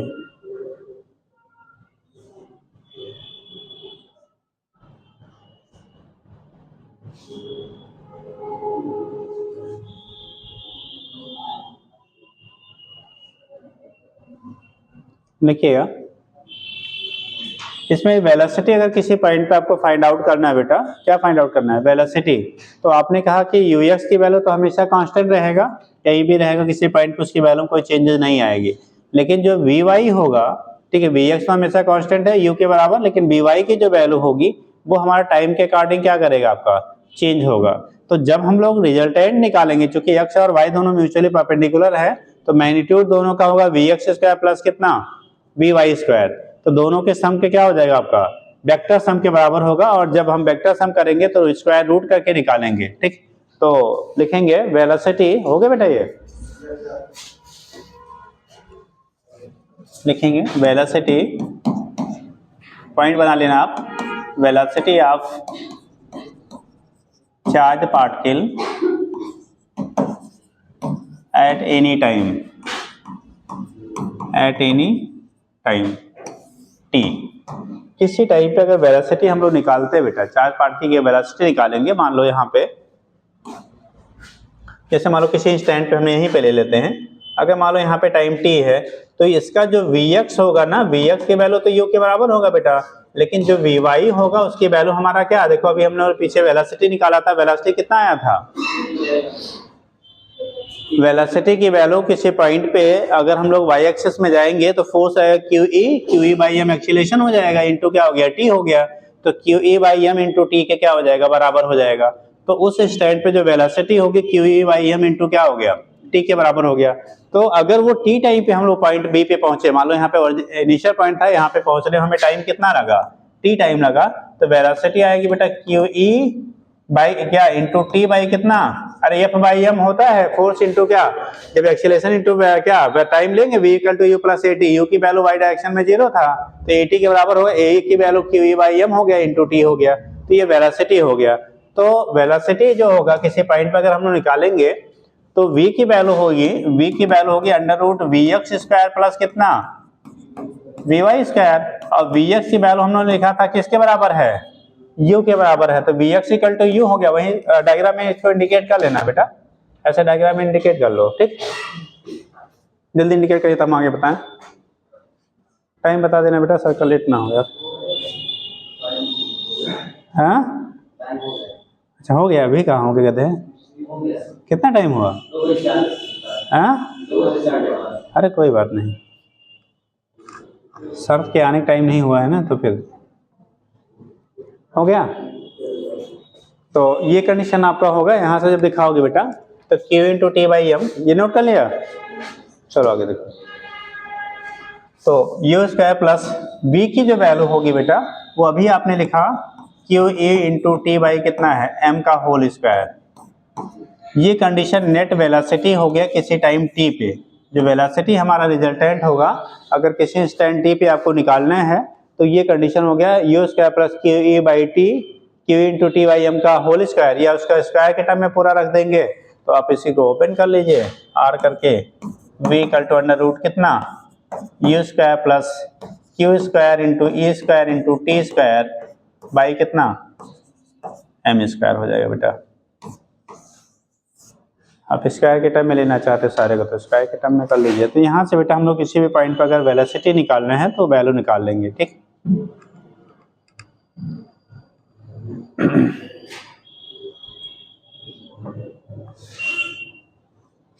हो जाएगा।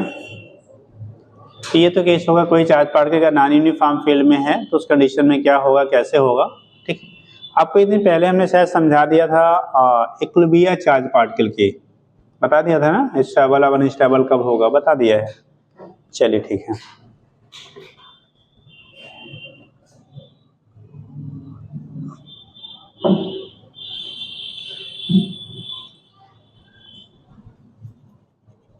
जो मैथ वाले हैं बेटा वो 2:15 पे ही आया करें, क्योंकि बीच में नहीं तो हम अगर पहले छोड़ देंगे सर की गैपिंग ज़्यादा हो जाएगी केमिस्ट्री वाली, ठीक। हाँ आप 2:15 पे मैथ वाले जो हैं, ठीक है, नहीं 2:15 पे स्टार्ट की जाएगी एक्चुअली। जैसे हम 2 से स्टार्ट करेंगे तो 3:30 पे छोड़ देंगे, और सर स्कूल से आते तो फिर टाइम थोड़ा सा बीच का गैप ज़्यादा हो जाएगा, तो इसलिए 2:15 से फिर हम 3:45 तक पढ़ा देंगे, तो सर तब तक 10 मिनट में आ जाएंगे, फिर दिक्कत नहीं होगी, ठीक। हाँ अरे टाइमिंग पर चाहे एक्चुअली स्कूल का थोड़ा टाइम डिले हो गया है ना, तो वहाँ से आने में टाइम लग जाता है थोड़ा सा, तो कभी 50 से पहुँच जाते हैं, कभी 45 से पहुँच जाते हैं, कभी 10 मिनट कहीं जाम लग गई तो 10 मिनट और लग गया, 5 minute.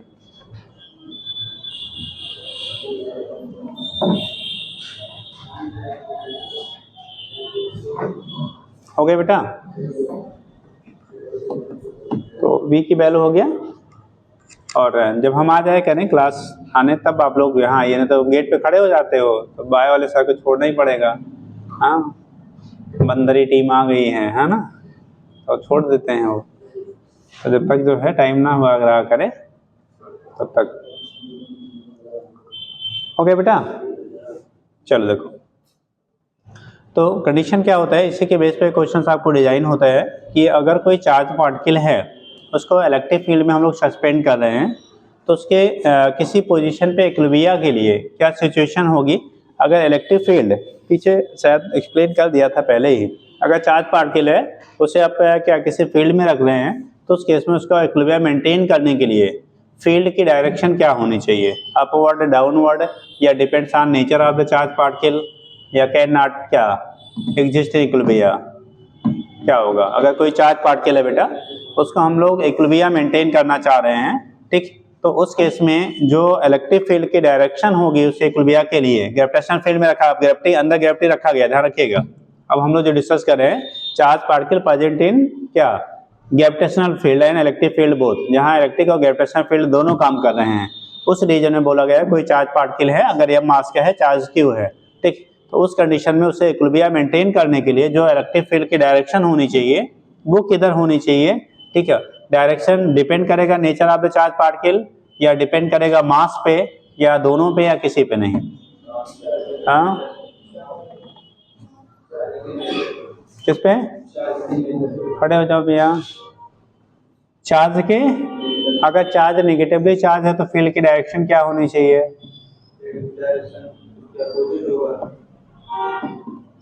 Charge particle negatively charge है, मान लो मास का कोई चार्ज पार्टिकल है, नेगेटिवली चार्ज, हमने ऐसे इसको यहाँ पे इक्विलिब्रियम मेंटेन करना चाह रहे हैं, तो इलेक्ट्रिक फील्ड की डायरेक्शन क्या होनी चाहिए इक्विलिब्रियम के लिए? फील्ड ऊपर की तरफ, पक्का? अब पॉजिटिवली चार्ज हो तब डाउनवर्ड। अच्छा, उल्टा बता दिया आपने।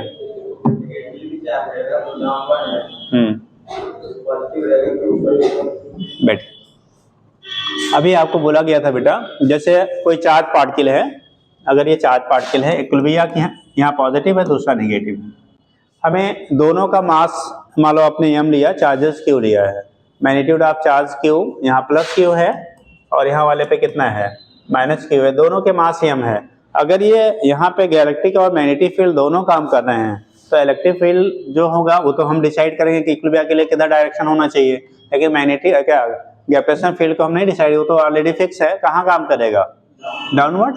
यानी कि जो इसका वेट होगा वो हमारे अकॉर्डिंग नहीं चेंज होगा, फील्ड के इलेक्ट्रिक फोर्स तो हम लोग अपने अकॉर्डिंग चेंज कर लेंगे डायरेक्शन को चेंज करके, बट जो आपका ग्रेविटेशनल पुल है वो हमारे अकॉर्डिंग चेंज नहीं होगा, वो ऑलवेज किधर रहेगा बेटा, डाउनवर्ड। तो जो ग्रेविटेशनल फोर्सेज इन दोनों पे लगेंगे बेटा, वो यहाँ पे भी mg डाउनवर्ड काम करेगा और इस पे भी mg डाउनवर्ड काम करेगा, ठीक। यहाँ भी mg डाउनवर्ड काम कर रहा है। अब इक्विलिब्रियम के लिए, किसके लिए, इक्विलिब्रियम के लिए, कि जितना वेट डाउनवर्ड काम कर रहा है उतना ही हमें इस पे क्या चाहिए, अपवर्ड एक फोर्स की रिक्वायरमेंट होगी। भाई अगर इसे, जैसे मैंने इसको पकड़ रखा है, होल्ड कर रखा है, अब इसका मतलब जितना इसका वेट नीचे की तरफ है उतना फोर्स हम कहाँ लगा रहे हैं, ऊपर की तरफ, तब तो इक्विलिब्रियम है ना। अगर हम इसको फ्री कर दे तो क्या करेगा, नीचे आ जाएगा, एक्स्ट्रा पुल कर दे तो ऊपर चला जाएगा। तो कंडीशन आपका हो गया चार्ज पार्टिकल के इक्विलिब्रियम के लिए जो इलेक्ट्रिक फोर्स डेवलप होगा ड्यू टू इलेक्ट्रिक फील्ड, वो हमारा क्या होगा, इसके बैलेंस करने के लिए हमेशा अपवर्ड लगना चाहिए।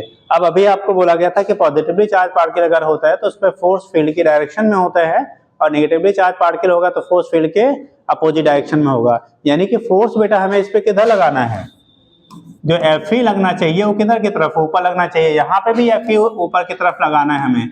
अब अगर दोनों में इलेक्ट्रिक फोर्स जो आपका हो रहा है वो ऊपर की तरफ लगाना है, तो उस केस में आपको एक पॉजिटिव नेचर का चार्ज पार्टिकल है, दूसरा कैसा है, नेगेटिव नेचर का चार्ज पार्टिकल है। तो पॉजिटिव वाले बोला गया था फील्ड के डायरेक्शन में फोर्स लगता है, और नेगेटिव वाले बोला गया था फील्ड के किधर, अपोजिट डायरेक्शन में फोर्स लगता है। इसका मतलब पॉजिटिव वाला जहाँ पे है वहाँ फील्ड कैसा, अपवर्ड डायरेक्शन में होना चाहिए, और नेगेटिव वाला जो है यहाँ पे फील्ड किधर होना चाहिए, नीचे की तरफ। नीचे की तरफ होगा तो इस पे फोर्स, इलेक्ट्रिक फोर्स किधर लगेगा, ऊपर की तरफ, और यहाँ जब ऊपर की तरफ होगा तब यहाँ पे फोर्स ऊपर की तरफ लगेगा, ठीक। तो इक्विलिब्रियम के लिए for equilibrium of charge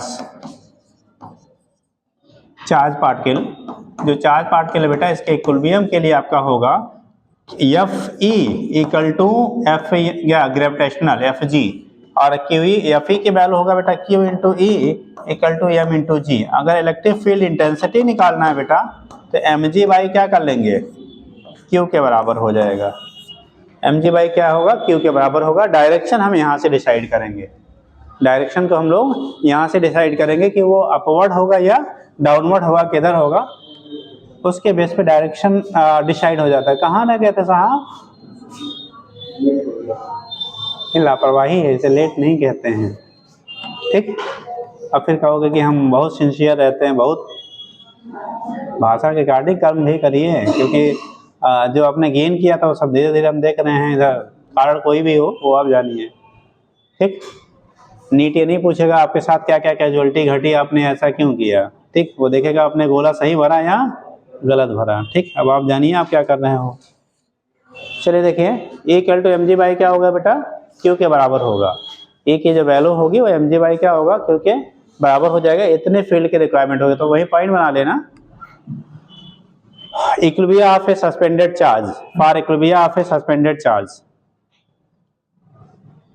for equilibrium of A suspended charge मतलब फ्रीली सस्पेंडेड कोई चार्ज है उसके लिए क्या कंडीशन बनेगी। For equilibrium of suspended charge अभी जो पढ़ाया गया है अक्सर क्वेश्चन पूछे जाते हैं, ठीक। हम जब रेगुलर रहेंगे तो नुकसान तो झेलना ही पड़ेगा। हो गया बेटा, वैसे बना लीजिए, दिखा दीजिए।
हो गया बेटा, ये तो था जो हमने फ्रीली सस्पेंडेड कर लिया। इसमें जब ये फ्रीली सस्पेंडेड केस है, कैसा है, ये फ्रीली किसी से सपोर्टेड नहीं है। दूसरा कंडीशन मतलब बेटा किसी अगर स्ट्रिंग के द्वारा उसको हम लोग हैंग कर दे, किसी धागे से लटका दिया जाए और लटकाने के बाद हम लोग फील्ड जो अप्लाई कर रहे हैं वो हॉरिजॉन्टली कर रहे हैं, क्या कर रहे हैं, हॉरिजॉन्टल फील्ड अप्लाई किया जाए तो किसी पर्टिकुलर पॉइंट पे इक्विलिब्रियम कब अटेन करेगा। किसी का बी कर लीजिएगा, यहाँ पे चाहे इसको ए बना लेना, फ्रीली सस्पेंडेड। ये कैसा है, फ्रीली सस्पेंडेड। फ्रीली सस्पेंडेड मतलब किसी से लटकाव नहीं है, ठीक। अब सस्पेंडेड,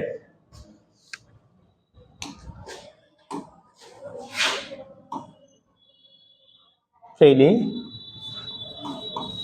सस्पेंडेड है बेटा ये, तो फ्रीली सस्पेंडेड है तो कंडीशन क्या होगा, और इसका बी पॉइंट बनेगा, हो गया ये, इसका बी पॉइंट कर लेना। देखिए when charge particle is suspended from a string, when charge particle is suspended from a string, STRING, massless string लेते हैं बेटा, मासलेस एंड नॉन स्ट्रेचेबल होता है, ठीक।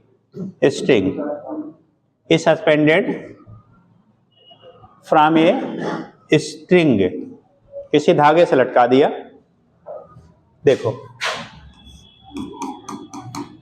मान लो ये अगर एक्चुअल कंडीशन में ऐसा कभी होगा, अगर जब यहाँ पे कोई फील्ड नहीं काम कर रहा था, हमने चार्ज मान लिया प्लस क्यू था, ठीक, ये ऐसे सस्पेंड हो रहा था, मास हमारा m था, लेकिन जब इस पे एक हॉरिजॉन्टल फील्ड हमने लगाया तो ये अपने इस पोजीशन से शिफ्ट होके मान लो सपोज दैट बेटा यहाँ पहुंच गया, ठीक, इस पोजीशन पे पहुंच गया।